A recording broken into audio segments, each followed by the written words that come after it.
So the next thing we're going to have a look at is something that we call conditional structures, and this is just a term that we use when we're describing if statements, and you'll have used these before in Scratch and they're common to all programming languages.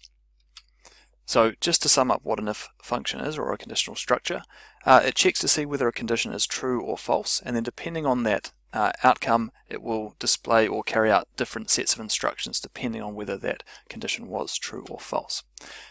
In that condition or that question that we ask, we need to compare two things, and we use these operators to do that. We of course have greater than and less than, and we also have greater than or equal to and less than or equal to, and the difference between these are really important to keep in mind, especially when you're testing your program.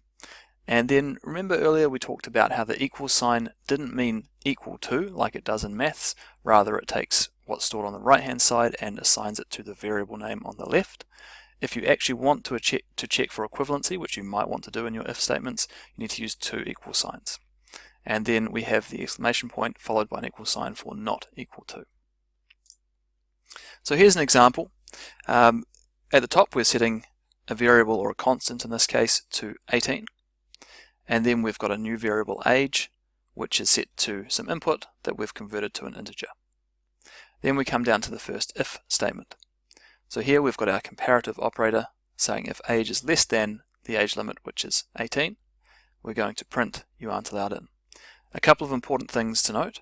At the end of our if statement we have the colon symbol here, and then what we want to happen if this condition is true, we need to indent away from the left edge of the page. So we can use the tab key on our keyboard to do that, and that lets the interpreter or the program that's running the Python code know that this line of code here is only to be executed if the previous line is true. Note this line down here, it's not indented, so it will only be executed after this whole conditional structure is complete. So here's the code in action. If I click run, you'll see it asks us the question here for the input statement, how old are we? So let's say, just to test it out, that we're 15. And that should say, as it does, that you aren't allowed in because 15, the age that we've got here, is less than the age limit. Therefore this line of code is executed because this condition was true. This last line here is executed as well because it's not part of the if, so it happens once this has completed, it'll go down to this line and execute it every time. If we run the code again and we say we're 19 this time, you can see it doesn't say you aren't allowed in because you are, but it does still display this line of code here. Most of the time though, we're not just going to want to have an if statement. We want to have an if-else statement, which will allow us to do a different thing if the if condition is false. So in this case, we're going to say that we want to welcome them and please come in if they are old enough. Now if you look at the indentation here again, this second or this final line here is indented, and so that enables us to recognize that after the else statement it's going to be executed. And it's very similar to what you'd see if you had a scratch block, an if then else scratch block, and you have the automatic indentation happening here. So it's the same concept in your Python code. So I want you to have a go with this now. Make sure you pause the video, test out that you can get this working, including an if-else. And once you've done that, come back and we'll have a look at some additional concepts we can add into our if-else statements. So sometimes just having an if-else structure isn't enough. That only gives us two options. We might perhaps want 3 or 4 or even more than that. So here we can use an else if, and that's abbreviated in Python to elif, as you can see here. So in this example, we're trying to work out who's won a sports match, and there are of course 3 outcomes. The home team wins, the away team wins, or it's a draw. So first of all we say if the home points is greater than away points, home team wins. And now we use this elif construct, so it's else if contracted down to elif. So elif away points greater than home points, away team wins, and then the only remaining option we can put after else, and that of course is that it must be a draw if neither team has got more points than the other.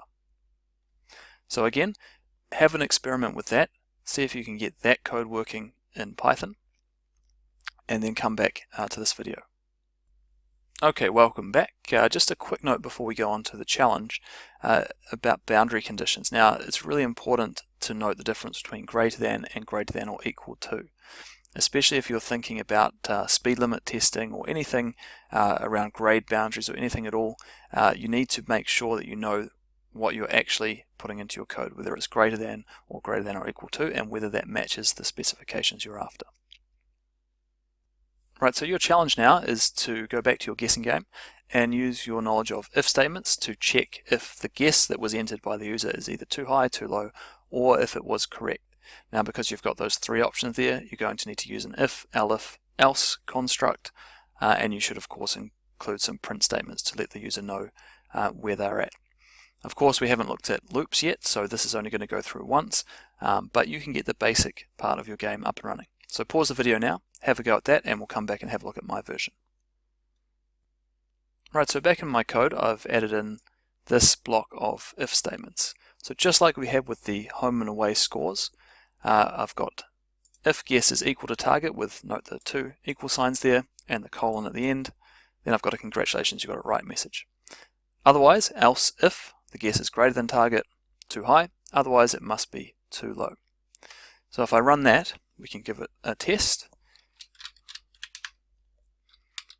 and let's say 50, and you can see it prints out my guess here because that's what we've told it to do in this line of code, and then the following line is the target which we've told it to print there, and we can check whether our statement is correct by checking here. It says your guess is too low, which is what we'd expect there.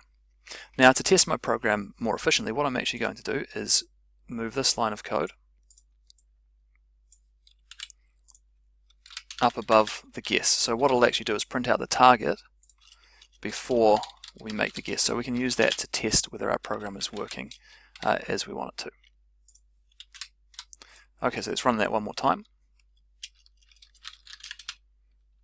And so now you can see our target is 79. So if I put in 80, this should say too high. Perfect, I'll run it one more time. Target's 37, let's check. And it says we've got it right, perfect. And one last time, let's check if it's too low. Our target's 1 this time, so let's go 0. And your guess is too low. Perfect, so that's all working appropriately, and we've gone through a basic testing procedure to make sure that it is working as we'd expect. Make sure you've got your program up and running, and we'll see you in the next video.